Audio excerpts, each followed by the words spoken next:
Good morning students, welcome to the Hindi virtual classes. बच्चों, हमने पाठ 12 ज्ञान सागर में 10 आमों की कीमत में पढ़ा था कि जो स्वामीनाथन है उसके पिताजी उससे सवाल पूछते हैं कि 10 आमों की कीमत कितनी है। कि राम जो है वो आम बेच रहा था, उसके पास 10 आम है जिससे वह 15 आने कमाना चाहता था और कृष्ण को 4 आम चाहिए थे सिर्फ, तो उसे कितने पैसे देने पड़ेंगे। तो इस सवाल का जवाब निकालने के लिए वह स्वामीनाथन को कहते हैं और बाद में उसे कहते हैं कि तुम 1 नंबर के बुद्धू हो, तुम इतने से सवाल का भी जवाब नहीं निकाल सकते। अब तुम मुझे बताओ कि राम ने 10 आमों की कितनी रकम मांगी। तो स्वामीनाथन ने कहा 15 आने, किंतु उसका मन मानने को तैयार नहीं था। बहुत अच्छा, अब कृष्ण कितने आम लेना चाहता था, पिताजी ने उससे पूछा। तो स्वामी ने बोला 4। तो 4 आमों का दाम कितना हुआ। ऐसा लग रहा था स्वामीनाथन को सताने में पिताजी को मज़ा आ रहा था।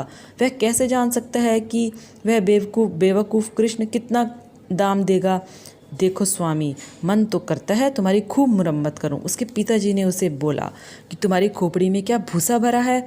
10 आमों की कीमत हुई 15 आने, तो एक की कितनी हुई बताओ। अगर तुमने नहीं बताया, पिताजी गुस्से में बोले। फिर उन्होंने स्वामीनाथन का कान पकड़ा और धीरे से मरोड़ा।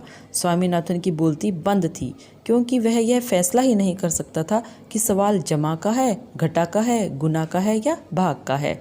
उसकी हिचकिचाहट जितनी लंबी हुई, कान उतनी ही जोर से खिंचता गया। उसके पिताजी ने कहा, जब तक तुम मुझे नहीं बताओगे कि 10 आमों के 15 आने और 1 आम कितने का हुआ, तब तक मैं तुम्हें नहीं छोड़ूंगा। स्वामीनाथन आंखें मिचमिचाकर सोचता रहा। पिताजी को क्या हो गया है? आम की कीमत जानने की क्या ज़रूरत है? यदि पिताजी जानना जरूरी समझते हैं तो वे बाजार जाकर पूछ क्यों नहीं आते। राम और कृष्ण के बीच कुछ आमों और कुछ पैसों के लेन देन को लेकर लंबी चिकचिक पर स्वामीनाथन को बहुत झुंझलाहट हो रही थी। पिताजी ने यह कहकर हार मान ली कि 1 आम की कीमत होगी 15/10। अब इसे सरल करो। स्वामीनाथन ने देखा कि उसे गणित के भयानक क्षेत्र में धकेला जा रहा है। पिताजी, मेरी स्लेट दीजिए, मैं अभी निकालता हूँ, स्वामीनाथन ने कहा। उसने सवाल हल किया और 15 मिनट बाद बोला 1 आम की कीमत हुई 3/2 आना।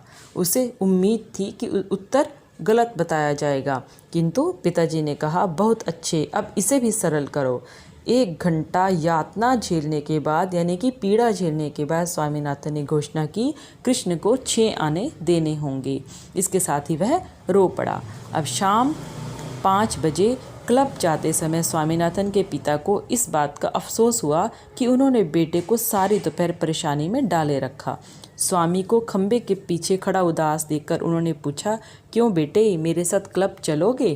तो स्वामी एक क्षण के लिए ओझल हुआ, यानी कि एकदम से वो गायब सा हो गया और फिर कोट टोपी पहनकर प्रकट हो गया। घर के बाहर कार का हॉर्न बजा। पिताजी ने टेनिस का रैकेट उठाया और स्वामीनाथन को साथ ले तेजी से कार की ओर बढ़ चले।